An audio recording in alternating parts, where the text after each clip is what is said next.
There is an ancient Jewish prophecy that predicted exactly when the world would enter its final era. It wasn't found in some obscure scroll. It wasn't hidden in a secret code. It was taught openly in the Talmud, the most authoritative collection of rabbinic wisdom in Judaism. And here's the part that nobody talks about. According to that prophecy's own timeline, the end has already begun. Most people think end times prophecy is vague, unprovable, and impossible to verify.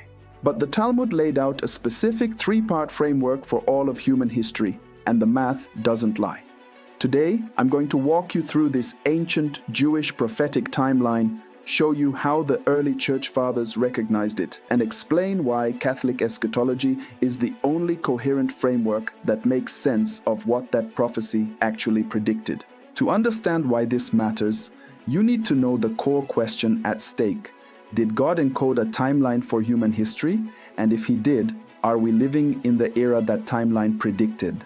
The Talmud, in Tractatus Sanhedrin 97a and b, records a teaching from the school of Elijah.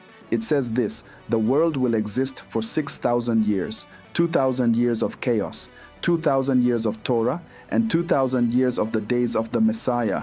That Hebrew phrase, Yemot HaMashiach, literally means the days of the Messiah. And here's what makes this explosive. The third 2,000-year period, the Messianic era, begins at approximately the time of Christ. The Talmud itself then admits, and I quote, "Through our many sins, many of these years have been lost." In other words, the Talmud's own framework says the Messiah should have come during that third period. He should have arrived, and when he didn't arrive on their terms, they said it was because of sin. But from a Catholic perspective, he wasn't late, he wasn't delayed, he came exactly on schedule. If you're interested in deepening your faith, hit like and tell me where you're watching from. Consider subscribing to stay rooted in Catholic truth. Support our videos, team, and tools. Link in description or scan the QR code on screen. But where does this teaching actually come from? The Talmudic framework didn't emerge from nowhere. It was rooted in the pattern God established at the very beginning, in the 6 days of creation. The idea is straightforward. Just as God created the world in 6 days and rested on the seventh, so the world will endure for 6,000 years and then enter a cosmic rest, a Sabbath for all creation.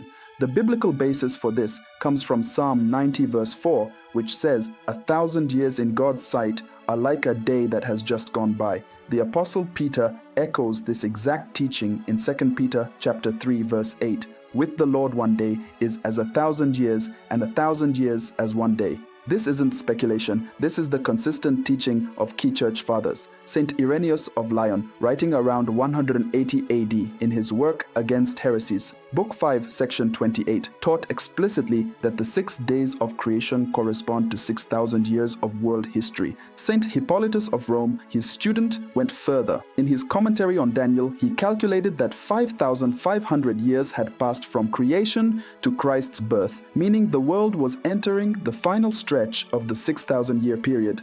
Lactantius, in his Divine Institutes Book 7, wrote, "As God labored during those 6 days, so his religion and truth must labor during these 6,000 years."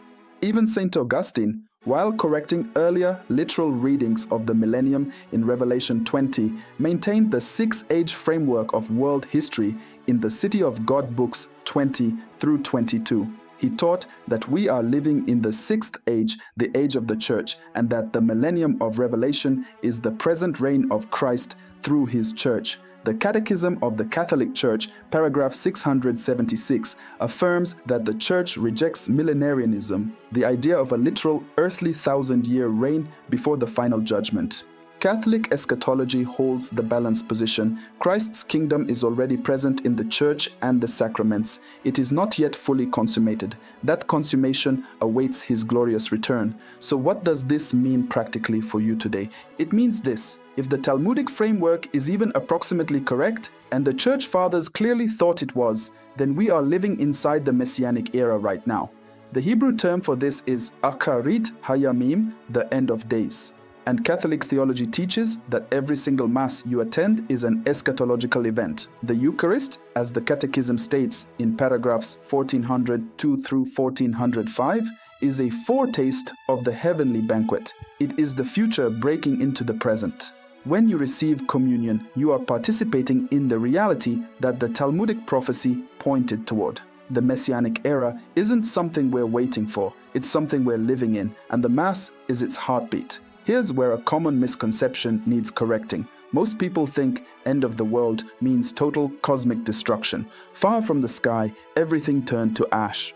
But Catholic teaching, following Revelation chapter 21 verse 1, teaches that the end is not annihilation, but transformation, a new heaven and a new earth. The world is renewed, not deleted. God doesn't destroy his creation, he perfects it. If this is changing how you think about Catholic teaching, share this video with someone who needs to hear it. Now, I know what some of you are thinking. What about the rapture? Isn't that how the end comes? Here is what many people don't know. The rapture, as taught by most evangelical Protestants today, was invented in the 1830s by a man named John Nelson Darby.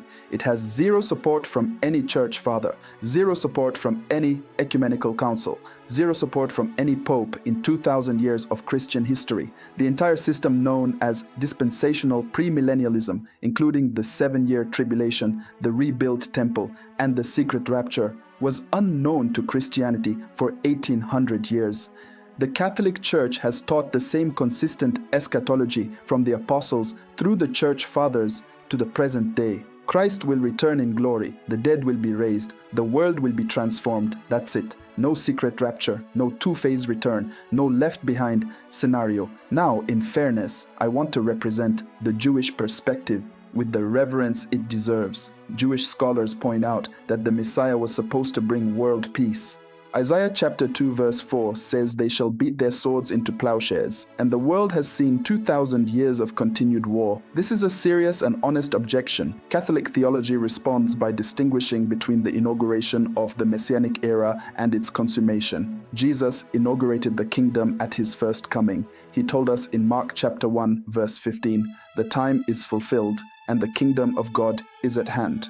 But the full consummation of that kingdom, universal peace, the resurrection of the dead, the new creation, awaits his second coming.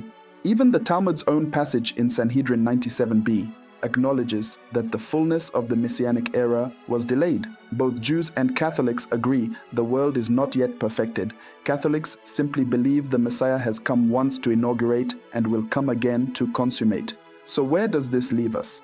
It leaves us with a Jewish prophetic tradition recorded in the Talmud centuries before anyone could accuse Christians of tampering with it, that laid out a timeline for human history. And that timeline points directly to the era of Christ. The church fathers recognized it. The mathematics of Daniel chapter 9 verse 24 through 27 confirmed it, with a 490-year countdown that lands precisely on Christ's crucifixion. And the Catholic Church has maintained the same eschatological framework for 2,000 years, while the rapture was invented yesterday, comparatively speaking. Here is what you can do right now. First, attend Mass this week with new eyes. Recognize that the Eucharist is not merely a ritual, it is the Messianic banquet made present. Second, read Daniel chapter 9. See the prophecy for yourself.